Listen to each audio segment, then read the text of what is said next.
রিনি প্রতিদিন রাতে অদ্ভুত শব্দ করে, শব্দগুলো ব্যথা পেয়ে করে, আবার আনন্দে করে। ওর শব্দগুলো শুনলেই বুঝতে পারা যায়। আবার কাকে যেন বলে, খুব লাগছে, উফ ছাড়ো না প্লিজ। আসলে অদ্ভুত শব্দটি আর কথাগুলো রিনি বিবাহিত হলে চিন্তার বিষয় ছিল না তার বাবা মার জন্য। রিনি অবিবাহিত মেয়ে, কলেজে পড়ে। মা বাবার রুমে থেকে একটু দূরত্বে রিনির রুম, তবে একটু জোরে কথা বললে বা শব্দ করলে রিনির বাবা মার রুমে শুনতে পাওয়া যায়।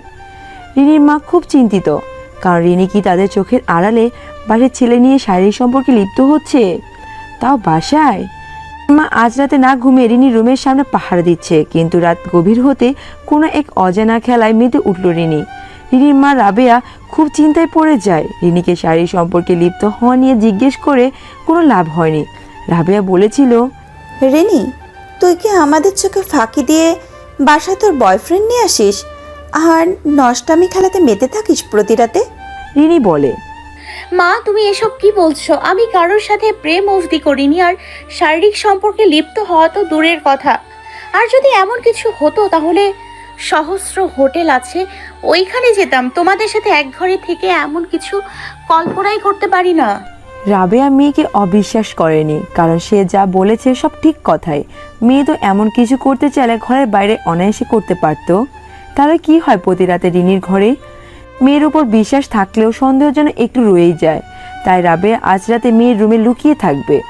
সন্তানের ভালো মন্দ দেখা বাবা মার কর্তব্য, আর খারাপ কিছু করে থাকলে শাস্তি দিতে হয়, না হয় জীবনে এমন ভুল বারবার করার সম্ভাবনা থাকে। তাই রাবেয়া আজকে ঠিক রাতে চুরি করে রিনির খাটের নিচে লুকিয়ে পড়ে। আজ রাতে দেখবে কি হয় এই রুমে তার মেয়ের সাথে, তাদের চোখের আড়ালে। এগুলো ভাবতে থাকে আর অপেক্ষা করতে থাকে। এইভাবে অনেকটা সময় চলে গেল আর রাত গভীর হতে থাকে। তখন রাবেয়া দেখলো উজ্জ্বল একটা লালচে বৃত্তাকার কি যেন রিনির রুমে প্রবেশ করেছে জানালার ছিদ্র দিয়ে। এই লালচে বৃত্তটির উজ্জ্বলতা আস্তে আস্তে বেশি হতে লাগলো, আর বৃত্তের আকারও বড় হতে লাগলো। আর এটা যেন লালচে রঙের কোনো বৃত্ত নয়, এই যেন আগুনের তৈরি একটা বৃত্ত। রাবেয়া স্পষ্ট দেখতে পেল না, তবু মেয়ের জন্য তার কষ্ট হলেও দেখার চেষ্টা করছে। আসলে সন্তানের জন্য বাবা মা সব কিছু করতে পারে। অবশেষে অস্পষ্টভাবে দেখলো লালচে বৃত্তাকার জিনিসটা একটা সুন্দর যুবকের রূপান্তর হয়ে যায়। রাবেয়ার চোখ জ্বলে ওঠে, আর সম্ভব হচ্ছে না তাকিয়ে থাকা, আর চোখ বন্ধ হয়ে আসে, আর সাথে সাথে ঘুম চলে আসে। রাবেয়া গভীর ঘুমে মগ্ন। বেশ কিছু সময় পার হওয়ার পর রাবেয়া ঘুম ভেঙে গেল, আর দেখে ঘুমন্ত অবস্থায় রিনি বাথরুমে গিয়ে গোসল করে। তবে পানি কখন বালতিতে পোড়ায়, শব্দ হয়নি কেন পানি পড়ার। আর আরও অবাক হয়ে যায় যখন দেখে ঘুমন্ত অবস্থায় রিনি বাথরুম থেকে বেরিয়ে পড়ে, আর সেম কাপড় পরে বেরিয়ে আসে। যে কাপড় পরে ঘুমিয়েছিলে এই কাপড় পরেই আবার বাথরুম থেকে বেরিয়ে পড়ে, তাহলে ভেজা কাপড়গুলো কই? আর চুলও শুকনো কেন? রাবেয়ার মাথা আর কাজ করছে না, একসময় সেন্সলেস হয়ে পড়ে। সকালে সূর্যের প্রথম কিরণে তার ঘুম ভেঙে যায়, আর দেখে রিনি ঘুমাচ্ছে। খুব সাবধানে লুকিয়ে রিনি রুম থেকে বের হয়ে আসে। রিনির বাবা কামালকে ঘুম থেকে জাগিয়ে তোলে আর বলে, অফিসে যাবে না? রেডি হয়ে নাও। কিন্তু রাবেয়া, কাল রাতে কি হলো কিছু তো বলো। রাবেয়া বলবো। আগে অফিস থেকে আসো। রাবেয়া রিনিকে ডেকে দেয়। রিনিমা, ওঠ। মা আর একটু ঘুমাই, কেমন জানি সমস্ত শরীর ব্যথা করছে। রাবেয়া কিছু না বলে রুম থেকে বেরিয়ে আসে, রান্না করে, আর নাস্তা করতে রিনি আর কামালকে ডাকে। কামাল নাস্তা করে অফিসে চলে গেল, আর রিনি নাস্তা করে কলেজে যাবে বলে রেডি হতে লাগলো। রাবেয়া বলে, কলেজে যেতে হবে না। রিনি বলে, কেন? হঠাৎ রাবেয়া তার মেয়ে রিনিকে দুটো ওষুধ খেতে দিল। রিনি বলে, মা এগুলো কিসের ঔষধ? রাবেয়া বলে, একটা পেন কিলার, আর অন্যটা জ্বর না হওয়ার মতো। রিনি বলে, আমার তো শুধু শরীর ব্যথা, এগুলো কি অবশ্যই খেতে হবে? রাবেয়া বলে, মাস্ট বি, খেতে হবে। রাবেয়া মনে মনে বলছে, সরি মা, তোকে মিথ্যা বললাম। একটা পেন কিলার, কিন্তু অন্যটা প্রেগনেন্ট না হওয়ার। আর মা, তুই জানিস না, কিন্তু আমি তো জানি তোর সাথে প্রতিদিন কেউ শারীরিক সম্পর্কে লিপ্ত হচ্ছে। কিন্তু কে সে? আর তাই চাই না কোনো অঘটন ঘটুক, আর অনাকাঙ্ক্ষিতভাবে তুই প্রেগনেন্ট হয়ে যাস।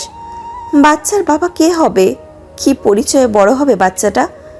অবশ্য নিজের মেয়ে মা হওয়ার চেয়ে খুব খুশির খবর আর কোনো কিছু হয়তো পৃথিবীতে হয় না, কিন্তু মা তুই নিজেও জানিস না তোর সাথে কি হয়, আর আমিও বুঝতে পারছি না এগুলো কেমন করে সম্ভব, তাই মিথ্যা বললাম। রাবেয়া এগুলো ভাবতে ভাবতে রিনির রুম থেকে বেরিয়ে আসে, আর রিনি ওষুধ খেয়ে গাটা এলিয়ে দেয়, আর রাজ্যের ঘুম তার চোখে চলে আসে। বিকেলে কামাল সাহেব বাসায় ফিরে ফ্রেশ হয়ে যায় আর কফি খেতে বসে ব্যালকনিতে। আর রাবেয়া সব বলছে কাল রাতে তাদের মেয়ের সাথে কি হয়েছিল। কামাল বেশ কিছুক্ষণ চিন্তা করে বলে, চলো তোমাদের নিয়ে একটু দেশের বাড়ি যাব। রাবেয়া বলে, রিনির কলেজ? কামাল বলে, মেয়ে থাকলেই তো কলেজ যাবে। মেয়ের ভালো চাও তো ওকে রাজি করিয়ে রেডি হও, যাও অ্যাজ সুন অ্যাজ। রাবেয়া অনেক কষ্টে রিনিকে রাজি করিয়ে ফেলে। বিনিময়ে রিনি 3000 টাকা বকশিস নেয়। রিনি অনেক খুশি, টাকা পেল আর ঘুরতে যাবে। রাত 8টায় গ্রামে পৌঁছে যায়। তবে কামাল এক মুহূর্ত দেরি না করে রিনি আর তার মাকে নিয়ে গেল অর্কের কাছে। অর্ক কামালের কলেজ ফ্রেন্ড, প্যারানর্মাল ব্যাপারে কাজ করে, গ্রামে থাকে বলে তার কাছে গ্রামে আসা। আর তার সহকারী হচ্ছে রাহাত হুজুর, খুব নামকরা একজন হুজুর। কামালের সাথে রাহাত হুজুরের পরিচয় অর্কের মাধ্যমে। কামাল রাবেয়ার কাছ থেকে যা শুনলো তা থেকে বুঝে গেছে অর্ক আর রাহাত হুজুর ছাড়া কেউ এই সমস্যার সমাধান করতে পারবে না। কামাল, রাবেয়া, রিনি বসে আছে অর্কের সামনে। অর্ক বলে, মা রিনি, কেমন আছো? তুমি বাসার ভিতরে যাও, তোমার আব্বু আম্মুর সাথে কিছু জরুরি কথা আছে, সেগুলো নিয়ে আলোচনা করব। আর হ্যাঁ, ভিতরে তোমার লাবু আন্টি আছে, কি যেন রান্না করতেছে, যাও গিয়ে তোমার লেবু আন্টির সাথে গল্প করো। অর্ক তাদের পাশের ফ্ল্যাট থেকে রাহাত হুজুরকে ডেকে আনে। অবশ্য কামাল অর্ককে আগে বলে রেখেছে তার পুরো পরিবার অর্কের বাসায় রাতে আসছে। অর্ক জানে কোনো জরুরি ব্যাপারে কামাল আসছে, কারণ এখন অফিসে কামালের কোনো ছুটি নেই। বেড়াতে আসলে ছুটি পেলে আসতো, আর গ্রামে এসে তড়িঘড়ি করে তার বাসায় চলে আসে। তাই অর্কের মনে হচ্ছে ব্যাপারটা মারাত্মক কিছু হবে। তাই অর্ক সময় নষ্ট না করে মূল কথার প্রসঙ্গে চলে আসে। অবশেষে রাবেয়া, কামাল, অর্ক আর রাহাত হুজুর মিলে বসে আছে, আর রাবেয়া সব বলছে। অর্ক আর হুজুর সব মনোযোগ দিয়ে শুনেছে সবকিছু। হঠাৎ করে বেশ কিছুক্ষণ পর লাবু এসে বলে, বারে, রাবিয়া ভাবি আমার সাথে একটু দেখাও করেনি। অভিমানী কণ্ঠে। চলেন ডিনার করে নিই। অর্ক বলে, লেবু তুমি রেডি করো খাবার, আমরা আসছি। আর রিনি, মাকে নিয়ে আসো, একসাথে সবাই বসে ডিনারটা করে ফেলি। সবার ডিনার শেষে অর্ক বলে, রাবেয়া ভাবি, আপনি আর লাবু ঘুমিয়ে পড়েন। লাবু বলে, একদম না, আমিও দেখতে চাই রিমিমাকে কোন বান্দর এভাবে ডিস্টার্ব করে।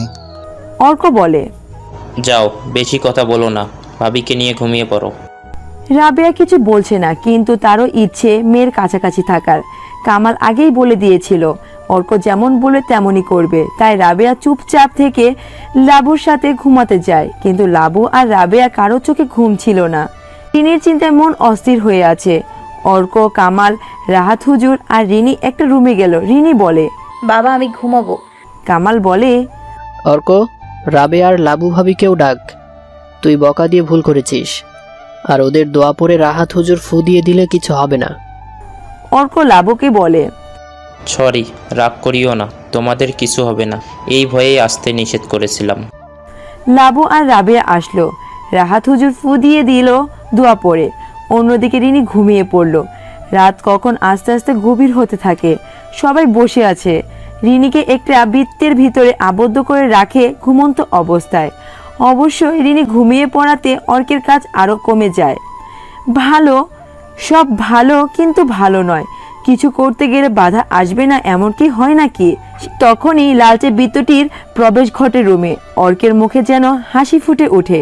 সে মনে করেছে যে সে নিমিষে লালচে বৃত্তটিকে নিজের অধীনে আনতে পারবে, কিন্তু একটু পর হাসি মুখটা যেন নিমিষে কালো হয়ে গেছে। লালচে বৃত্তটির তীব্রতা অনেক বেশি, যার ফলে অর্ক, লাবু, রাবেয়া, রাহাত হুজুর, কামাল সবারই তাকিয়ে থাকতে কষ্ট হচ্ছে। এক পর্যায়ে তাদের সবার চোখ জোড়া জ্বলতে শুরু করে, যার ফলে সবাই চোখের জ্বালা সহ্য করতে না পেরে সেন্সলেস হয়ে যায়। রাত যখন শেষের পথে সবার প্রথমে অর্কের চোখ খোলে। তখনই দেখে রিনি ঘুমাচ্ছে। তবে তারা যে বৃত্তের ভিতরে রিনিকে আবদ্ধ করে রেখেছিল সেই বৃত্তের অস্তিত্ব আর নেই। তাহলে তাদের সবার চোখের আড়ালে আবার সেই এসে শারীর সম্পর্কে লিপ্ত হয়েছে। অথচ রিনি বেচারি কিছুই জানে না। কিন্তু রিনিকে দেখে একদম বোঝা সম্ভব হচ্ছে না যে তার সাথে কেউ কাল রাতে অবিশ্বাস্য কিছু করেছে। অথচ মেয়েটি যেভাবে ঘুমিয়েছিল ঠিক একইভাবে এখনো শুয়ে আছে। অর্ক যেন আর কিছুই ভাবতে পারছে না। এর কিছু সময় পর সবাই জেগে ওঠে। অর্ক লাবুকে নাস্তা রেডি করতে বলে, আর কামাল আর রাবেয়াকে রেস্ট নিতে বলে, আর রিনিকে ঘুম থেকে না জাগাতে বলে। আর অর্ক বলে, রাহাত হুজুর আসেন, আমাদের ওয়ার্কিং রুমে যাই, খুব গুরুত্বপূর্ণ কাজ করতে হবে। অর্ক আর রাহাত হুজুর এখন বসে আছে একটা অন্ধকার রুমে, যেটা তাদের কাজ করার রুম। তারা ধ্যান করছে। অর্ক বিড়বিড় করে মন্ত্র উচ্চারণ করছে, আর রাহাত হুজুর কোরআন শরীফ পড়ে তার অনুগত জিনকে ডাক দিচ্ছে। অর্ক তার শক্তি দিয়ে বোঝার চেষ্টা করছে কি হয়েছে, আর রাহাত হুজুর জিনকে উপস্থিত করার চেষ্টা করছে। অতঃপর রাহাত হুজুরের জিন হাজির হয়, আর রাহাত হুজুর জিজ্ঞেস করলো, রিনির সাথে এমন কেন হচ্ছে, আর কি হচ্ছে, আর আমরা কিছু করতে পারছি না কেন? এই এত বছর হলো এই পেশাতে যুক্ত আছি, এমন কখনো হয়নি। বরং সব কেসই আমি আর অর্ক খুব ভালোভাবে সমাধান করতে পেরেছি। তাহলে রিনির কেসের ক্ষেত্রে এমন হচ্ছে কেন? জিন বলে, হুজুর মাপ চাই, আমি কিছু বলতে পারবো না। তবে আমি জানি কি হয়, কে করেছে এসব, তবুও বলতে পারবো না। যদি আমি মুখ খুলে ফেলি, জিন রাজ্যে প্রবেশ বন্ধ হয়ে যাবে আমার জন্য। রাহাত হুজুর বলে, তুইও এমন করলি, আমরা রিনিকে কেমনে বাঁচাবো? জিন বলে, হুজুর গোস্তাবি মাফ করবেন, আজ আমি আসি। রাহাত হুজুর জিন যাওয়ার পর আরো বেশ কয়েকবার ডাকলো তাকে, কিন্তু জিন কোনো সাড়া দিল না। রাহাত হুজুর চিন্তায় পড়ে যায়, কি করবে তারা এখন? কামাল অনেক আশা নিয়ে সাহায্য চাইলো, কিন্তু তারা কি না কিছুই করতে পারছে না। অর্ক বলে, রাহাত হুজুর, আমি কিছু তথ্য সংগ্রহ করতে পেরেছি, আমি কিছু দেখতে পারছি। অর্ক চোখ জোড়া বন্ধ অবস্থায় এসব বলছে। রাহাত হুজুরের মুখে যেন হাসি ফুটে উঠেছে। অর্ক বলে, যে রিনির সাথে শারীরিক সম্পর্কে লিপ্ত হচ্ছে সে খুব শক্তিশালী, আর সে হচ্ছে জিন রাজ্যের রাজার একমাত্র ছেলে ইমতিয়াজ। আর তার কাছে জিন রাজা ও রানীর উভয়ের শক্তি আছে, যার ফলে সে সব কিছু করতে পারে। রাহাত হুজুর, আমি আরও কিছু তথ্য দেখতে পারছি, কিন্তু মুখ খুলে বলতে পারছি না। এমন কেন মনে হচ্ছে? আর আমার শরীর অবশ্যই যাচ্ছে। তখনই অর্ক সেন্সলেস হয়ে পড়ে যায়। রাহাত হুজুর অর্ককে কোলে করে ড্রয়িং রুমে নিয়ে গেল, আর সবাইকে ডাক দিল। এইভাবে অর্কের নিথর শরীরটা বেশ কিছুক্ষণ পড়েছিল। গ্রামের ডাক্তারও তেমন নেই, কিন্তু আরও কিছু সময় পর অর্ক একটু সুস্থ হয়ে উঠল। রাহাত হুজুর এখন বুঝতে পারছে এই কারণে তার জিন তাকে কিছুই বলতে নারাজ ছিল। অর্কের এই অবস্থা, না জানি জিনের কি হতো, আর এজন্য হয়তো পরে বেশ কয়েকজন বার ডেকেছে, ও সাড়া দিল না জিনটা। অর্ক বলে, রাহাত হুজুর, এ কাজে সাহায্য লাগবে, খুব জটিল একটা কাজ। আমি আর আপনি একা কিছু করতে গেলে প্রাণ যাবে নিশ্চিত। রাহাত হুজুর বলে, কার থেকে সাহায্য নেবে? কে করবে সাহায্য? অর্ক বলে, মনে আছে আমার দুটা বন্ধুর কথা বলেছিলাম, সুমি আর জান্নাত, আর একটা বন্ধু হাবিব। রাহাত হুজুর বলে, আরে মনে আছে, কিন্তু ওদের কি পাওয়ার আছে যে আমাদের সাহায্য করতে পারবে? অর্ক বলে, ওদের পাওয়ার আছে, শুধু আমি জানি। তবে কেউ কে না বলতে বলেছিল। এখন এই পরিস্থিতিতে না বলে পারলাম না। শুনুন তাহলে ওদের তিনজনের কি পাওয়ার আছে। 1.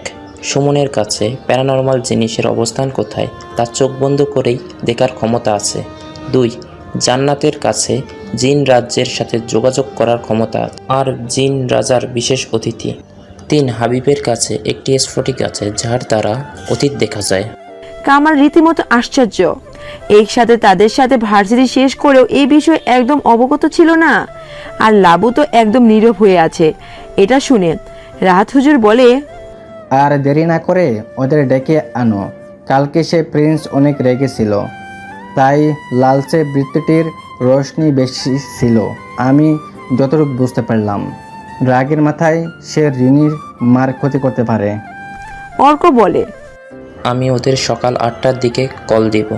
তার আগে চলো সবাই কিছু খেয়ে নিই। আর লাবু, রানীকে একটু ডেকে আনো, একসাথে নাস্তা করে একটু গল্প করি সবাই, ওর মনটা একটু ভালো হবে। বিকাল 4টার দিকে দরজার মধ্যে কে যেন কড়া নাড়ে। অর্ক দরজা খুলে দেখে হাবিব, জান্নাত, সুমি হাজির। সবাই মিলে রাতের খাবার শেষ করে কাজে নেমে যায়। তবে আজ রিনিকে আবদ্ধ করে রাখা হয় রাহাত হুজুরের নামাজ আদায় করার ঘরে। আর সামনের জায়গায় 3টি বৃত্ত। একটাতে আছে কামাল, রাবেয়া, লাবু, অন্যটিতে আছে অর্ক, রাহাত হুজুর, জান্নাত, হাবিব, সুমি, আর আরেকটি খালি রাখা হয়েছে। ঘরের প্রত্যেক কোনায় কোনায় দুয়ার পানি দিয়ে সুরক্ষিত করা হলো, যাতে কাউকে কোনোভাবে ক্ষতি করতে না পারে, আর ঘরের কোনো কোনায় যাতে লুকিয়ে না থাকে। কিন্তু খালি বৃত্তটিতে দুয়ার পানি দেয়নি, কারণ প্যারানর্মাল যে কোনো কিছু এসে ওটাতে অবস্থান করতে পারার মতো। হাবিব বলে, আগে একটু অতীতে গিয়ে দেখে আসি প্রিন্সের দুর্বলতা কি না হয়। ইমতিয়াজকে এখানে আনা সম্ভব হবে না। তখন দেখি একটা খুব সুন্দর মেয়ে, সম্ভবত প্রিন্সের চেয়ে বয়সে 3-4 বছরের ছোট হবে। হাবিব বলে, এটা হলো ইমতিয়াজ, এটা হলো ইমতিয়াজের বোন, আমার প্রিন্সের সবচেয়ে বড় দুর্বলতা। জিন মেয়েটির নাম হচ্ছে শাম্মী। জান্নাত আর সুমি আবার খেয়াল করে দেখে, আরে এই মেয়েকে কলেজেই তো দেখেছিলাম, ইন্টারমিডিয়েটে এই মেয়েটি বিজ্ঞান বিভাগের ছাত্রী ছিল। লাবু বলে, আরে এ কি কাণ্ড! জিনও দেখি মানুষের লগে লেখাপড়া শুরু করছে। অর্ক বলে, তাহলে এখন আমরা জেনে গেছি প্রিন্সকে আমাদের কাছে আনতে হলে তার প্রাণপ্রিয় বোন শাম্মী যথেষ্ট। সুমি শোন, হাবিবের কাজ কমপ্লিট, এবার কিন্তু সুমি তোর পালা। সুমি বলে, ওকে লিডার। অর্ক বলে, ভালো করে দেখ শালার ফ্রেন্ড আশেপাশে নাকি। সুমি চোখ জোড়া বন্ধ করতেই দেখার চেষ্টা করছে আশেপাশে অশরীর বা প্যারানর্মাল কিছু আছে কিনা। সুমি হঠাৎ দেখতে পেল কেউ একজন খুব চেষ্টা করছে ঘরের ভিতর প্রবেশ করার, কিন্তু সে আগন্তুক চাইছে না সেই সাজিয়ে রাখা বৃত্তের তার প্রবেশ হোক। অন্যদিকে এদের সবার কাণ্ড দেখতে দেখতে রিনি ঘুমিয়ে পড়ল। রাবেয়া বলে, রিনি, এই রিনি, ঘুমিয়ে গেলি নাকি? সারা দিন শুধু ঘুম। আমরা আছি তোর চিন্তায় আর তুই পড়ে পড়ে ঘুমাচ্ছিস। তোকে তো ঘুমের মধ্যে পানিতে ফেলে দিলেও তুই জানবি না। কামাল বলে, রাবেয়া, মেয়েটাকে কেন বকাবকি করছো? রিনিমা, তুই ঘুমিয়ে পড়, তোর মার স্বভাবই এমন জানোস তো, সারাদিন খালি বক বক করে। তুমি যে বলছো পানিতে ফেলে দিলেও রিনি জানতে পারবে না, ওর সাথে এর চেয়ে মারাত্মক কিছু হয়েছিল এবং হচ্ছে। সে তো আরও কিছু জানে না। না জানি আমার কোন পাপের শাস্তি আল্লাহ এইভাবে আমার আদরের মেয়েকে দিচ্ছে। কথায় আছে, মা বাবা কোনো দোষ করলে নাকি তার প্রভাব সন্তানের উপর পড়ে। কামাল আবার বলে, আর রাবেয়া, একটা জিনিস লক্ষ্য করো, রিনি কিন্তু আগের মতো গুলুমুলু নেই। আমার সুন্দর দেখতে মেয়েটার শরীর আর স্বাস্থ্য কেমন যেন হয়ে গেছে। শালা জিন ইমতিয়াজকে হাতের কাছে পাইলেই হবে, শেষ করে দিব শালাকে। রাতের পর রাত যখন গভীর হয়, আমার মেয়ের রিনি অজান্তেই এক নষ্টামি খেলায় মেতে ওঠে। আমি না রাবেয়া একটা জিনিস কিছুতেই মেলাতে পারছি না, রাতে এত কিছু হয় কিন্তু রিনি কিছুই জানে না কেন। আসলে রাবেয়া মেয়ের স্বাস্থ্যের দিকে একদম খেয়াল করেনি। কামাল বলার পর লক্ষ্য করে দেখে আসলেই কামাল যা বলেছে ভুল কিছু বলেনি। এরপর রাবেয়া বলে, ওগো, আসল ব্যাপার হচ্ছে আমরা সবাই টেনশনে আছি। খাওয়া দাওয়া, রাতের ঘুম হারাম হয়ে গেছে, আর নবাব যদি ঘুমাচ্ছে তাই দেখে বকে দিচ্ছিলাম। আর একটা কথা কি জানো, রিনিরও জেগে থাকতে হবে। রিনিরও জানা দরকার কি হয় ওর সাথে রাতের আধারে। আর রাত যখন ঠিক গভীর হয়ে আসে, কামাল, তুমি একটা জিনিস বুঝতে পারছো না, আর আমাকে দেখো, আমি আরও 1000টা প্রশ্নের উত্তর পাচ্ছি না। রাহাত হুজুর বলে, আরে তোমরা বোঝামায় ঝগড়া বিদাত কেন বাঁধাচ্ছ? অরিনি এখন ঘুমাক, প্রিন্স আসলেই এমনিতেই ও সজাগ হবে। আর তোমাদের সব প্রশ্নের উত্তর প্রিন্সকে হাতের মুঠাই করে নিতে হবে, পেয়ে যাবে। আর কামাল, আপনি আর ভাবি আর ঝামেলা করিয়েন না। লাবু, ভাবির মতো চুপ করে বসে থাকেন। লাবু বলে, কি বলবো, বুঝতে না পেরে চেয়ে আছি আপনাদের সবার দিকে। অর্ক বলে উঠল, সুমি, তোর কাজ শেষ। জান্নাত, তোর কাজের পালা, কাজ শুরু করে দে। জান্নাত বলে, তাহলে তোরা সবাই চুপ থাক, আমি জিনের রাজাকে ডাকার চেষ্টা করি। জান্নাত অনেকক্ষণ চোখ জোড়া বন্ধ করে জিনের রাজার নাম ধরে ডাকে। জিনের রাজা রশিদ, আপনি কি আমাকে শুনতে পারছেন? শুনতে পেলে আমার ডাকে সাড়া দিন, আমার খুব জরুরি কাজে আপনাকে দরকার। বেশ কিছু সময় চলে গেল আর জান্নাত হতাশ হয়ে যায়। কেন সাড়া দিচ্ছে না জিন রাজা? রাহাত হুজুর বলে ধৈর্য রাখতে। তিনি আরও বলেছেন, কথায় আছে না, আল্লাহ পাক ধৈর্যশীল ব্যক্তিকে বেশি পছন্দ করেন। জান্নাত আবার ধৈর্য ধরে আবার ডাকতে শুরু করে। আলহামদুলিল্লাহ বলে উঠে জান্নাত। রাহাত হুজুর বলে, আপনার ডাকে কি সাড়া দিচ্ছে? জান্নাত বলে, উনি এখন আমাদের সামনে আসবেন আর যথাসম্ভব সাহায্য করবেন বলেছেন। একটু পর জিন রাজা উপস্থিত হয়ে গেল। জিন রাজা রশিদ বলে, কি হলো জান্নাত, সমস্যাটা বলো, আর কি করতে পারি তোমার জন্য? জান্নাত একে একে সব বলে। আর হাবিব বলে, এই জিন প্রিন্সের ছবি আমার স্ফটিকে আছে, দেখেন জাহাপনা। রাজা রশিদ যেন অবাকের চূড়ান্ত সীমায় পৌঁছে যায়। রাজা বলে, এটা আমার ছেলে প্রিন্স ইমতিয়াজ। সে এত নিচু কাজ করতে পারে আমি ভাবতেই পারছি না। আমি ওকে সুশিক্ষা দিয়েছি, নিশ্চয়ই কোনো কারণ আছে, না হয় সে এমন করার কথা নয়, বরং প্রশ্নও ওঠে না। রাজা রশিদ বেশ কয়েকবার তার ছেলেকে ডাক দেয়, কিন্তু সাড়া দিচ্ছে না। তখনই হাবিব বলে, জিন জাহাপনা, গুস্তাকি মাফ করবেন, আমরা আপনার ছেলের দুর্বলতা জানি, আর তার দুর্বলতা তার আদরের বোন শাম্মী। শাম্মী তো আপনার মেয়ে, যদি আপনার মেয়েকে এখানে আনা হয় তাহলে প্রিন্স নিজে থেকে ধরা দেবে। রাজা রশিদ বলেন, আমিও চাই সে আমাদের কাছে আসুক। রাজা রশিদ তার মেয়ে শাম্মীকে ডাক দেয়, সাথে সাথে চলে আসলো। হাবিব মনে মনে বলে, বাহ, মেয়েটা দেখি বাবার বাধ্য মেয়ে। হাবিব আরেক পলকে শাম্মীর দিকে ফিরে তাকায়। হাবিব মনে মনে বলছে, বাহ, বেশ সুন্দর জিন মেয়েটা। কোমর অবধি শুয়ে আছে, কালো কালো চুল, আর গায়ের রং হালকা গোলাপি, যেন আল্লাহকে বানানোর সময় দুধের সাদা রঙের মধ্যে হালকা গোলাপি রং ঢেলে দিয়েছিল। বেশ সুন্দর, আর নীল রঙের শাড়িতে আরও আকৃষ্ট করছে। এক কথায় মেয়েটা যেন একটা অপরূপ সুন্দরী। তখনই জান্নাতকে দেখে স্বামী অবাক। স্বামী বলে, বাবা, উনি তো আমার কলেজেরই বেসমেট। আমি বিজ্ঞানে ছিলাম আর জান্নাত ব্যবসায়ী বিভাগে। উনি কেন এখানে? আর তোমার না এখন রেস্ট নেওয়ার কথা ছিল, তুমি কেন এখানে? আর এই মানুষগুলো কারা? আর আমরা এই বৃত্তের ভিতরে ঢুকে আছি কেন? রাজা রশিদ বলে, মা, তুই এতগুলো প্রশ্ন করতে থাকলে উত্তর কেমনে দিব? হঠাৎ অর্ক বলে, আমি বলছি আপনাকে পুরো ব্যাপার। পুরো ব্যাপার শুনে স্বামী যেন অবাক হয়ে যায়। আমার ভাই ইমতিয়াজ এমন করতেই পারে না, ইটস জাস্ট ইম্পসিবল। অর্ক বলে, আপনার ভাই এমনটাই করেছে, তাই আমাদের মেয়ে রিনি এই পরিস্থিতির শিকার। স্বামী বলে, ওয়েট, আপনারা এতক্ষণ মেয়ে মেয়ে বলে কাহিনীটা বোঝালেন, নামটা বলেনি কেন? রিনি আমার পরিচিত, মেয়েটা অনেক ভালো। আমি মাঝে মধ্যে ওকে দেখতে আমার রাজ্য থেকে এখানে আসতাম। রিনি আমাকে একদিন বিপদ থেকে রক্ষা করেছিল, তাই রিনির প্রতি আমি কৃতজ্ঞ। আমি ওকে সাহায্য করব। আর আমিও জানতে চাই আমার ভাই কেন এমন করছে। আমি ভাইকে ডাক দিচ্ছি। রাজা বলে, আমি ডাকলাম, তোর বজ্জাত হতচ্ছাড়া কেয়ারলেস বান্দর ভাই সাড়া দেয়নি। স্বামী অনেকক্ষণ ডাকলো। সে জানে তার ভাই কারো ডাকে সাড়া না দিলে ও ডাকলে ঠিক সাড়া দিবে, কারণ প্রিন্স তার বোনকে তার প্রাণের চেয়ে বেশি ভালোবাসে। আসলে ভাই বোনের ভালোবাসাগুলো এমনই হয়ে থাকে। তখন সবাই দেখে লালচে বৃত্তটি আস্তে আস্তে সেই ঘরে প্রবেশ করছে। একটু পরে লালচে বৃত্তটি জিন প্রিন্সের রূপ নেয়। মাথা নিচু করে বসে আছে প্রিন্স, আর অন্যদিকে প্রিন্সের রুমে প্রবেশ করার সাথে সাথে রিনি জেগে ওঠে আর প্রিন্সকে দেখে আঁতকে ওঠে। এই তো মনে হচ্ছে স্বপ্নের সেই মানুষ। রিনি মনে মনে বলছে, এই ছেলে তাহলে প্রিন্স। এই ছেলে তো আমার স্বপ্নে আসতো, আর স্বপ্নে দেখতাম আমার সাথে খুব ঘনিষ্ঠ হয়ে যেত, আর যার ফলে মিলন হয়ে যায়। তবে আমি যখন চোখ জোড়া খুললি তখন কিছুই দেখতে পেতাম না, আর স্বপ্নে দেখতাম প্রতিদিন আমাদের মিলন হতো। আচ্ছা, এমন মিলন স্বপ্নে হলে বাস্তবে কি কষ্ট হয়?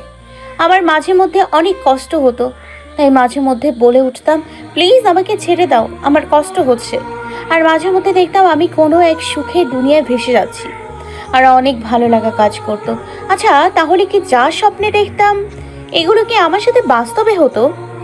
আর অন্যদিকে প্রিন্সের অবস্থা কিছুটা এমন যে সে তার মনে মনে খুব রাগ ঝাড়ছে। তার বোন স্বামী যদি না ডাকতো তাহলে সে কোনোভাবেই এখানে আসতো না। সে বোনের জন্য সব করতে পারে, এমনকি নিজের জীবন দিতে দ্বিতীয়বার চিন্তা করবে না। এতটাই বোন স্বামীকে ভালোবাসে। আর প্রিন্সের আত্মসম্মানে খুব লাগছে, কারণ সে একটা রাজ্যের ভবিষ্যতের রাজা আর অপার শক্তির অধিকারী। বাবা মা দুজনের শক্তি তার কাছে আছে, তারপরও কিছু মানুষের সামনে অপরাধীর মতো মাথা নিচু করে বসে থাকতে হচ্ছে। বরাবরই তার ইগোতে লাগছে। তখনই প্রিন্স মনে মনে বলছে, আমার কি এমন দোষ ছিল যে আমার বাবার বোনের সামনে আমার আত্মসম্মান একদম মাটির সাথে মিলিয়ে দিল ওই মানুষগুলো?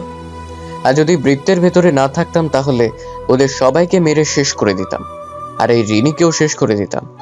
অনেকক্ষণ ধরে চেষ্টা করছিলাম এই বাসায় প্রবেশ করার, কিন্তু অর্ক আর রাহাত হুজুর দোয়া পানির কারণে বারবার ব্যর্থ হয়েছে। আর রিনি নামাজ ঘরে থাকাতে তার উপর ভর করতে পারিনি। আসলে আসল কথা কি জানেন, মানুষ যত দোষ করুক না কেন অন্যের দোষ বেশি দেখতে পায় আর নিজেকে ধোয়া তুলসী পাতা মনে করে। ঠিক প্রিন্সও নিজেকে ধোয়া তুলসী পাতা মনে করছে। একটা মেয়ের জীবন নষ্ট করেও তার যেন একটু অনুতপ্ত হচ্ছে না। লাবু বলে, আচ্ছা রাবিয়া ভাবি, এই প্রিন্সের চোখ এত লাল হয়ে গেছে কেন? আর মনে হচ্ছে ভিতর থেকে বেরিয়ে আসতে পারলে আমাদের সবাইকে মেরে ফেলতো। রাবেয়া বলে, প্রিন্স কি করতো জানি না, তবে আমি হাতের কাছে পেলে বেয়াদবকে আস্ত রাখতাম না। কামাল বলে, আহা, শান্ত হও, দেখি ওরা কি করে। জান্নাত বলে, প্রিন্স সুন্দর করে বলবে কী কারণে রাত যখন গভীর হতো এমন অবৈধ কাজে লিপ্ত হতে, না হলে আমাদের জানাই আছে তোমাকে ঠিক কী করতে হবে। সুমি বলে, ভালো ভালো সব স্বীকার করে নাও। হাবিব বলে, অন্যথায় তোমার সাথে আমরা এমন কিছু করব যা তুমি ইমাজিনও করতে পারবে না। অবশ্য স্বীকার করলে শাস্তি কমে যাবে। রাজামশাই বলে, সব সত্যি কথা বল, তোরে সুশিক্ষা দিয়েছিলাম, কেন এমন আহাম্মকের কাজ করলি? শাম্মী বলে, ভাই, তুই বিয়ে করতে মন চাইলে আমাকে বলতি, মা বাবার সাথে এই নিয়ে কথা বলতাম, আর আমাদের রাজ্যের সেরা সুন্দরী তোর বউ করে আনতাম। উত্তর দে। অর্ক বলে, প্রিন্স, তুমি কি জানো না রিনির একটা ভবিষ্যৎ আছে? কেন মেয়েটার জীবন অল্প বয়সে ধ্বংস করে দিচ্ছ? হঠাৎ প্রিন্স বলে উঠে, উফ, আপনারা কিন্তু আমাকে বড্ড জ্বালাচ্ছেন। চুপ করে আছি তার মানে এই না যা ইচ্ছে বলবেন। আর আমি হলাম প্রিন্স, আমাকে বকা দেওয়ার অধিকার আপনাদের নেই। আপনারা ভুলে যাচ্ছেন আমি জিন রাজ্যের প্রিন্স। আরে বৃত্তটি না থাকলে বুঝতে পারতেন সবাই কত দানের কত চাল। আমার বাবা বোনের সামনে আমার অপমান করা, তখন হাড়ে হাড়ে টের পেতেন এই অপমানির ফল। রাজা বলে, বড্ড বেয়াদব হয়ে গেছস, আমার মান সম্মান মাটির সাথে মিশিয়ে দিলি। আর এইভাবে কেন কথা বলতেছিস? সত্যি করে বল, রিনির সাথে এমন কেন করলি? তোর তো কোনো ক্ষতি করেনি ও। প্রিন্স বলে, বলবো না, আমি কাউকে জবাব দিতে বাধ্য নই আমি। তখনই শাম্মী বলে, আর যদি তুই সব খুলে না বলিস, কসম আমি এমন জায়গাতে যাব খুঁজেও পাবি না। আর মনে রাখবি, তোর কোনো বোন নেই। আর যদি সব স্বীকার না করিস, তাহলে মনে করবি তোর স্বামী নামের কোনো বোনই আর কখনোই ছিল না। প্রিন্স বলে, আমি কার জন্য আসছি এখানে? তুই না ডাকলে আমি জীবনেও আসতাম না এখানে। বাবার ডাকেও সাড়া দেইনি, দেখিসনি? জানিস তো, প্লিজ বোন এমন করিস না, আমি বাঁচতে পারবো না তুই বিনা। শাম্মী বলে, তাহলে সব স্বীকার কর। কিন্তু তবুও বেশ কিছুক্ষণ প্রিন্স চুপ ছিল। অর্ক বলে, কি হলো বলো প্রিন্স? কামাল বলে, প্রিন্স, ধৈর্যের পরীক্ষা নিচ্ছ মনে হয় আমাদের। সব বলো, না হয় তোমার অবস্থা খুব খারাপ হবে। রাবেয়া বলে, এখন চুপ কেন? রাতের পর রাত আমার মেয়েকে নিয়ে নষ্ট খেলায় মেতে উঠেছিস, ফষ্টি নষ্টি করছিস। আমার নির্দোষ মেয়েটা কিছুই জানতো না, আর এখন স্বীকার করতে বলছি, মুখে তালা দিয়ে রাখছিস কেন? লাবু বলে, শান্ত হন ভাবি, আপনি এরকম করলে অসুস্থ হয়ে পড়বেন। হাবিব বলে, আর কিছুক্ষণ অপেক্ষা করব, না বললে তোমার উপর আমরা যে কোনো সময় অ্যাকশন নিতে বাধ্য হব। রাহাত হুজুর বলে, আমার রাগ উঠলে তোমাকে শেষ করে ফেলবো প্রিন্স। তুমি জানো এটা করা আমার জন্য বড় ব্যাপার নয়। যা বলার তাড়াতাড়ি বলো। প্রিন্স তখনও চুপ ছিল। তখনই হঠাৎ জান্নাত বলে, শাম্মী, তুমি বরং যেখানে যাওয়ার যাবে বলেছিলে চলে যাও। তোমার ভাইয়ের মুখে তালা দেওয়া আছে। তোমার ভাই তোমাকে ভালোই বাসে না, তাই এখনও চুপ। চলে যাও যত তাড়াতাড়ি পারো। শাম্মী বলে, এখনই চলে যাচ্ছি। ভাই, তুই আমাকে জীবনেও আর খুঁজে পাবি না। প্রিন্সের চোখ জোড়া অশ্রুতে টলমল করছে। তার চোখ জোড়া আগুনের গোলার মতো লাল হয়ে আছে। ওদের প্রতি তীব্র রাগের বহিঃপ্রকাশ তার চোখ জোড়া দেখলেই বোঝা যাচ্ছে। কথায় আছে, ভাইয়েরা হচ্ছে আল্লাহ পাকের এক বড় নিয়ামত। বোনের সুখের জন্য বোনের মুখে হাসি ফোটাতে তারা সব করতে পারে, সে কাজ যত কঠিন হোক না কেন। ভাইরা সে কাজ অনায়াসে বোনের জন্য করে ফেলে। বিনিময়ে তাদের বোনের মুখে এক টুকরো হাসি ভাইদের সব গ্লানি মোচন করে দেয়। আসলে প্রিন্সও বোনকে মারাত্মক ভালোবাসে, আর তাই তো স্বামী যাওয়ার জন্য পা বাড়াতেই প্রিন্স চিৎকার দেয়, আর প্রিন্স বলে, আমি প্রতিশোধ নিচ্ছিলাম। প্রতিশোধ? স্বামী অবাক দৃষ্টিতে তাকিয়ে আছে প্রিন্সের দিকে। স্বামী বলে, তুই একটা জিন আর রিনি একটা মানুষ, আর তুই নর্মাল কোনো জিন নই, জিন রাজ্যের প্রিন্স। তোর সাথে ওর কিসের শত্রুতা? আমি প্রিন্স দীর্ঘ নিঃশ্বাস নেয়। তখন অন্যদিকে রিনি সব শুনছিল, কে কি বলছে, কি করছে। তবে সে চুপ ছিল, কারণ সেও জানতে চায় কেন রাতের গভীরে এমন একটা ঘৃণার কাজ প্রিন্স তার সাথে করলো। আসলে বিয়ের পর স্বামী স্ত্রী সম্পর্কে ঘনিষ্ঠতা হওয়া হালাল, এটা সবার কাছে গ্রহণীয়, কিন্তু বিয়ের আগে এরকম ঘনিষ্ঠ সম্পর্কে জড়িয়ে যাওয়া সম্পূর্ণ হারাম, সকলের নিকট দৃষ্টিকটু, আর সবাই ঘৃণার চোখে দেখে। ঠিক তাই রিনির কাছেও এটা একটা ঘৃণিত কাজ হিসাবে গণ্য হচ্ছে।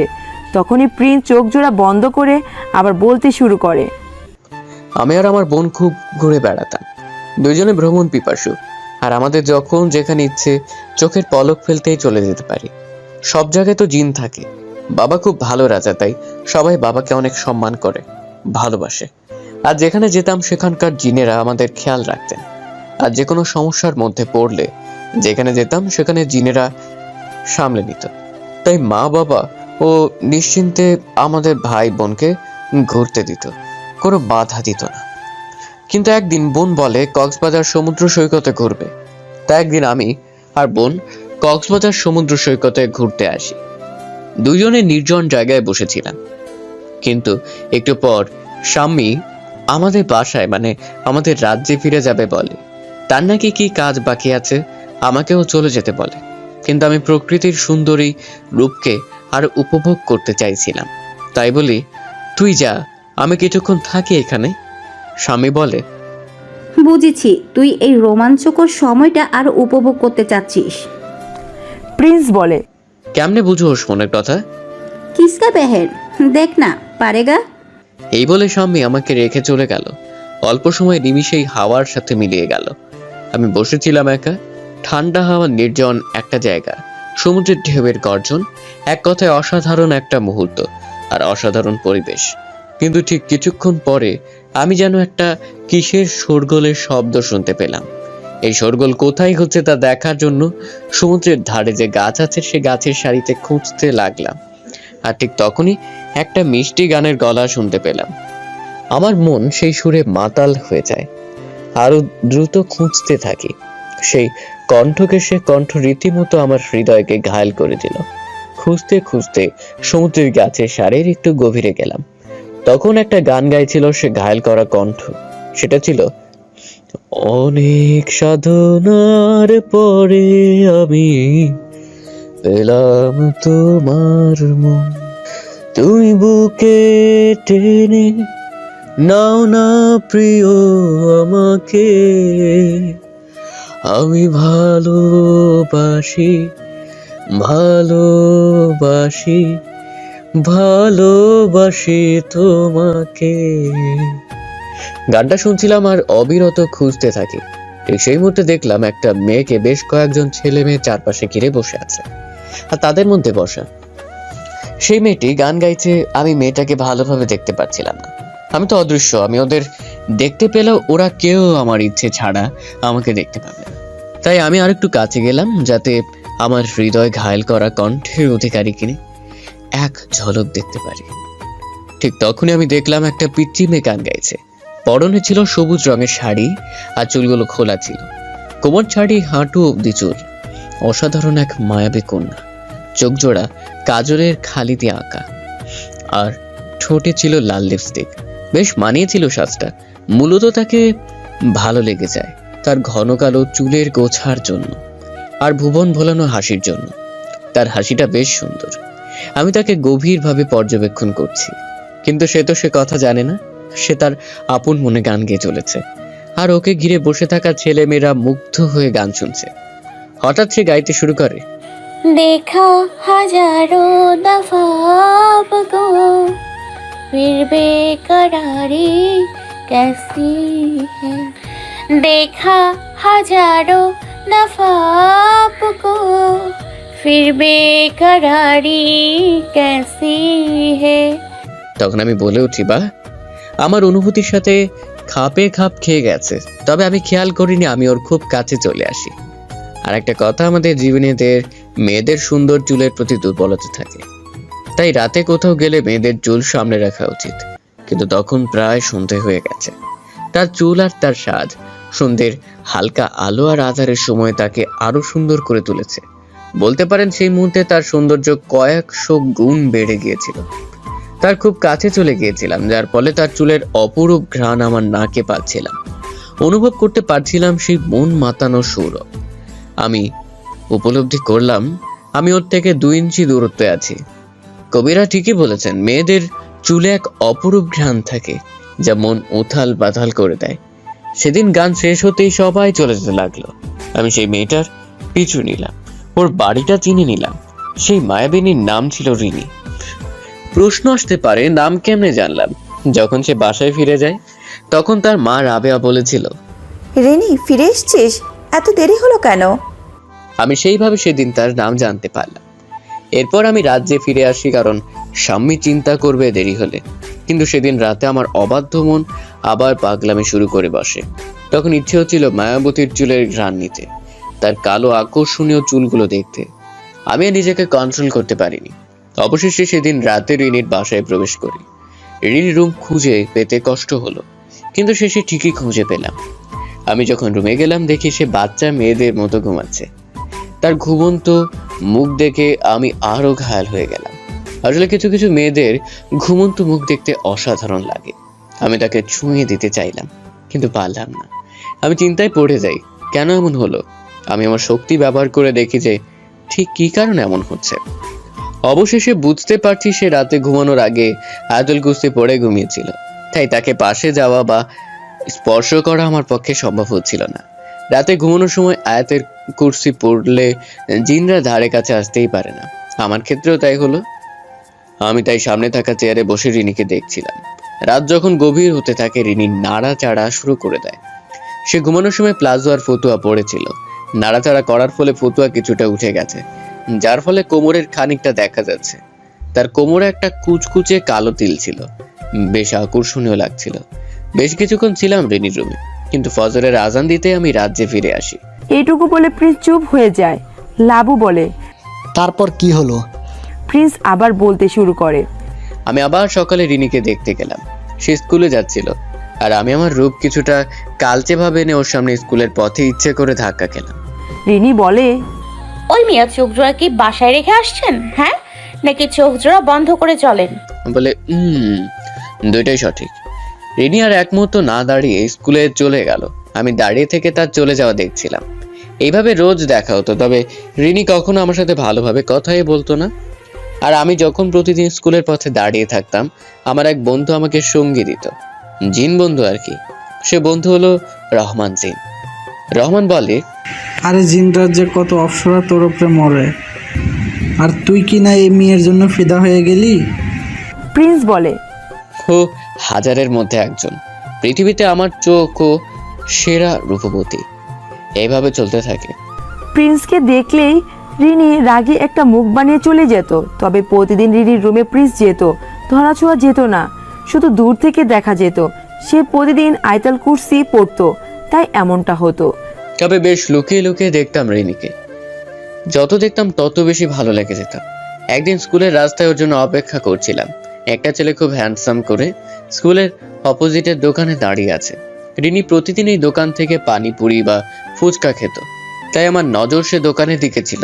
রিনি আজও গেল সে দোকানে, কিন্তু সেই ছেলেটা রিনির দোকানে প্রবেশ করতেই হাঁটু গেড়ে প্রপোজ করে বসে। রিনি কোনো কিছু না বলে পাশ কাটিয়ে চলে গেল। আমার বন্ধু রহমান বলল, মামা যা করার তাড়াতাড়ি করো, না হয় আমও যাবে, চালিয়েও পাবে না। প্রিন্স বলে, আচ্ছা কালকে কিছু করব। পরদিন সকালে প্রিন্স 100টা গোলাপ আর বেশি করে চকলেট আর একটা পুরস্কার দোকান সহ রিনির অপেক্ষায় আছে। রিনি আসতেই প্রিন্স হাঁটু ভাঁজ করে ফুল দিল, কিন্তু ঠিক তখনই রিনি আমাকে অবাক করে বসে। সে আমার হাতে রাখা ফুলগুলো নিয়ে নেয়, আর 1 সেকেন্ড দেরি না করে সেগুলো মাটিতে ফেলে দেয়, আর ফুলগুলো পা দিয়ে নষ্ট করে ফেলে। আর চকলেটগুলো ডাস্টবিনে ফেলে দেয়। এরপর আমি অবাক হয়ে এক দৃষ্টিতে তাকিয়ে আছি, ওর কাণ্ড দেখে আমি ভাবনায় পড়ে যাই। আমার ভাবনায় ছেদ পড়ে যখন গালে একটা তীব্র যন্ত্রণা অনুভব করি। একটু পর বুঝতে পারছি আমার গালে রিনি থাপ্পড় দিয়েছে। আর রিনি বলে, তোর সাহস কেমনে হয় আমাকে প্রপোজ করার? তোর মতো হাজারটা লাফাঙ্গা আমি জীবনে অনেক দেখেছি, নিজের মুখ মনে হয় আয়নার মধ্যে দেখিস নাই। এই মুখ নিয়ে আমাকে প্রপোজ করতে আসছস? দেখোস নাই ওই দিন সেই ছেলেটাকে অ্যাকসেপ্ট করিনি? তুই যে আমাকে ফলো করস আমি জানতাম, কিন্তু তোর আজ লিমিট পার করে দিলি। আসছে বামুন হয়ে চাঁদে হাত দিতে চাইছে। নিজেকে আমার উপযুক্ত কর, তারপর ভেবে দেখবো। প্রিন্স বলে, বাহ, এত তেজ! কিসের এত অহংকার? তোমার লাইফ যদি তছনছ না করি তাহলে আমি ইমতিয়াজ নই। ওর সামনে প্রিন্সটা বলিনি, কারণ চাই না ও জানুক আমি একটা প্রিন্স। আমার কথাগুলো রিনি কোনো পাত্তা না দিয়ে চলে গেল। রমান বলে, দোস্ত মাথা ঠান্ডা কর, ওরা মানুষ, ওদের সাথে চাইলে অদৃশ্যভাবে অনেক কিছুই করা যাবে, কিন্তু আমরা অন্যের ক্ষতি না করাই ভালো। আর তুই তোর আসল রূপ নিয়ে প্রপোজ করলে কি হতো? প্রিন্স বলে, যে চিনবে সে কয়লার মধ্যে থেকে খাঁটি সোনাও বের করতে পারবে। সে খাঁটি জিনিস খুঁজে পায়নি।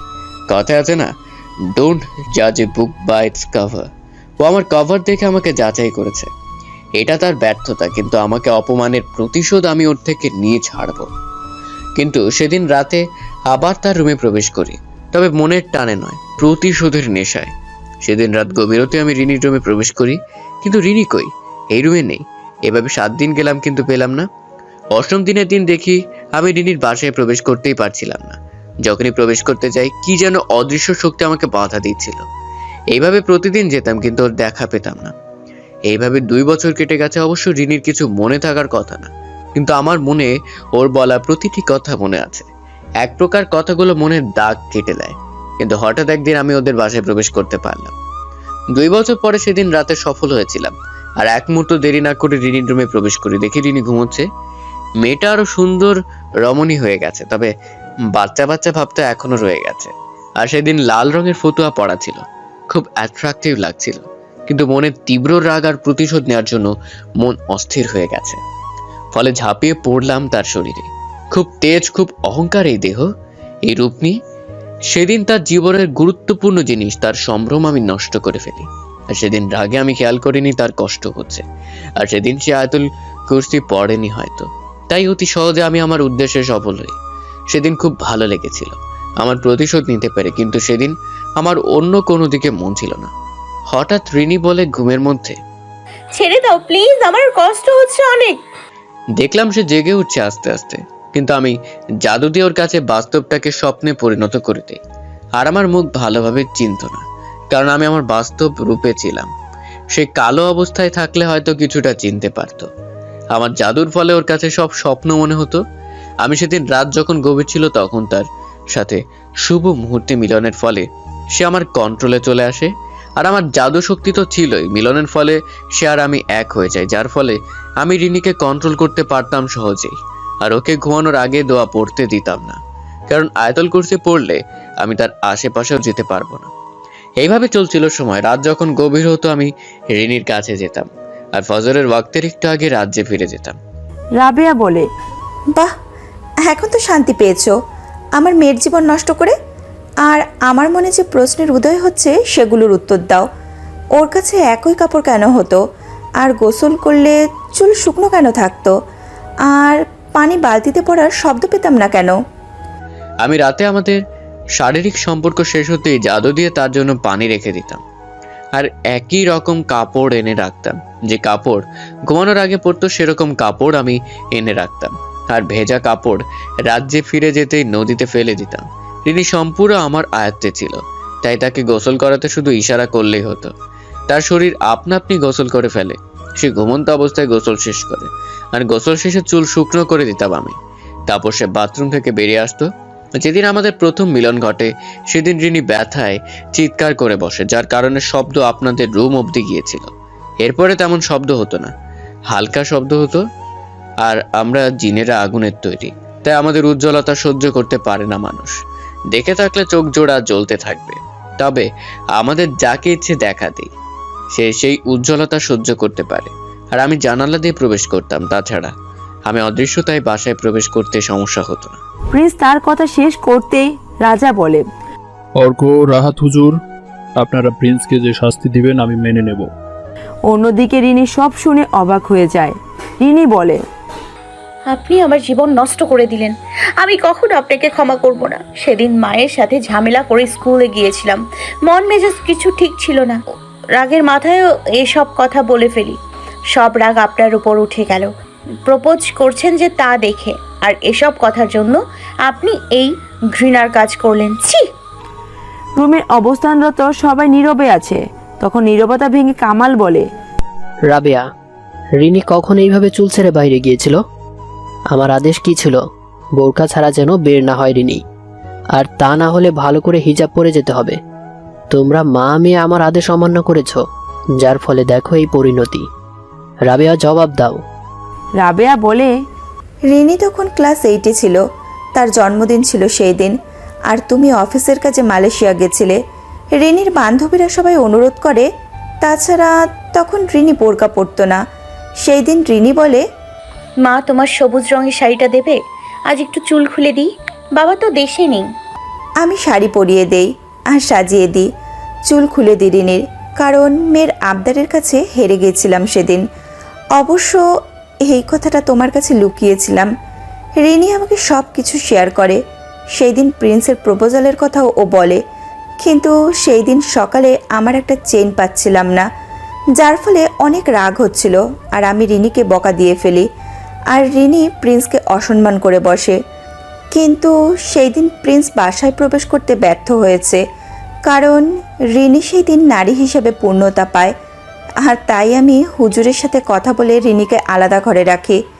আর 7 দিন পর রিনি যখন সুস্থ হয়ে গেছে, তখন পুরো ঘর বাধাই করা হয়, যার ফলে জিন, খারাপ জিন কেউ আমার বাড়িতে প্রবেশ করতে পারত না। তবে 2 বছর পর প্রিন্স বাসায় প্রবেশ করতে সফল হওয়ার একটা কারণ আছে, তা আমি এখন বুঝতে পারছি। কামাল, তোমার মনে আছে তোমার বোন শারমিন আমাদের বাসায় আসছিল বাচ্চা প্রসবের জন্য? কামাল বলে, হ্যাঁ, মনে থাকবে না? আমি একটা পরীর মতো ভাগ্নি পাইছিলাম। রাবেয়া বলে, শারমিনের বাচ্চাই আমাদের বাসায় প্রসব করার কারণে আমি যে হুজুর দিয়ে ঘর বাঁধাই করেছিলাম তার গুণাগুণ নষ্ট হয়ে গেছে, ফলে প্রিন্স কোনো বাধা ছাড়াই আমার বাসায় প্রবেশ করতে পারে। এসব বলে রাবেয়া চুপ হয়ে গেছে। কামাল অবশ্যই রাগে খচখচ করছিল। ঠিক তখনই রাহাত হুজুর বলে, রাজামশাই, আপনার ছেলেকে আমি বোতলে বন্দি করতে চাচ্ছি, আর বন্দি করে সাগরে ফেলে দিতে চাইছি। রাজামশাই বলে, বেশ, তবে তাই করেন, আমার কিছু বলার নেই। শাম্মী বলে, ভাই, তুই যা করছস তা অন্যায়। যারা অন্যায় করে তাদের শাস্তি দিতে হয়। তুই যদি এখন শাস্তি না পাইতি, তবুও জীবনের এক পর্যায়ে গিয়ে ঠিকই শাস্তি পাইতিস। আর সত্যি কখনো লুকিয়ে রাখা যায় না। যতই মিথ্যার আশ্রয় নিক না কেন, সত্যি একদিন না হয় একদিন প্রকাশ হয়ে যেত। আর আমাকে আগে সব কিছু বললে হয়তো আমি তোকে এত বড় ভুল করতে দিতাম না। তবে আশা করছি কোনো এক সময় তোর সাথে আবার দেখা হবে। অন্যদিকে রিনি যেন প্রাণহীন হয়ে আছে, একদম চুপচাপ হয়ে বসে আছে সেই নামাজ ঘরে। রাহাত হুজুর বলে, রেনি মা, আমরা যে শাস্তি দিচ্ছি তুই কি সে সহমত? অনেক জিজ্ঞেস করার পরও কোনো লাভ হয়নি, চুপচাপ বসেই আছে তখন অর্ক আর রাহাত হুজুর ফু দিয়ে দিলেন প্রিন্সের শরীরে, আর প্রিন্সকে বিভিন্ন ধরনের দোয়া পড়ে বোতলবন্দি করে। এরপর রাহাত হুজুর বলল, আমি চাচ্ছি সাগরে ফেলে দিতে এই বোতলটা। এরপর জিন রাজা তার মেয়ের স্বামী তাদের রাজ্যে ফিরে গেল। জান্নাত বলে, উচিত শাস্তি হয়েছে।